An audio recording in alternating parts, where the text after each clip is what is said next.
অগণিত স্যামন তাদের বংশের অগ্রগতি রক্ষার্থে সমুদ্র থেকে ঊর্ধ্ব জলপ্রবাহে প্রবেশের চেষ্টা করছে। কখনো প্রবাহের দিকের প্রতিকূলে প্রায় 3.5 মিটার উঁচুতে লাফ দিয়েও পার হতে হচ্ছে এই পথ। এসব বাধা অতিক্রম করেও শেষ রেহাই হলো না অসংখ্য স্যামনের, ভাল্লুকের খাবারে পরিণত হতে হলো। যারা এ বাধাও অতিক্রম করতে পেরেছে সোজা নিজ জন্মস্থানের দিকেই রওনা করল। আর হ্যাঁ, এটাই তাদের শেষ যাত্রা।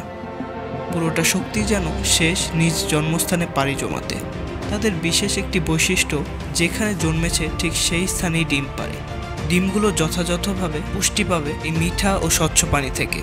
পুরুষ স্যামনের মুখে আত্মরক্ষা ও শত্রুর মোকাবেলার জন্য হুকের মতো গঠন থাকে। নারী স্যামন ডিম পাড়ে এবং পুরুষটিও ডিমগুলো ফার্টিলাইজের কাজে লেগে যায়। ডিম পাড়ার পর একদিকে কোনো শক্তি বেঁচে নেই শরীরে, অন্যদিকে এই স্বচ্ছ পানিতে তাদের জন্য নেই পর্যাপ্ত খাবার। অসুস্থ হয়ে পড়ে বড় মাছগুলো, দেহে অণুজীব জন্মায়, পচে যায় দেহ আর মরে পড়ে থাকে মাছগুলো। ঠিক অন্যদিকে নতুন প্রাণের সঞ্চার ঘটে ডিমগুলো থেকে। তাদেরকে এবার পাড়ি দিতে হবে অনেক পথ, সমুদ্রের গভীর অংশে। তাদেরও একদিন ফিরে আসতে হবে জীবনচক্রের শেষ পর্যায়ে নিজেদের মৃত্যুকে আলিঙ্গন করতে।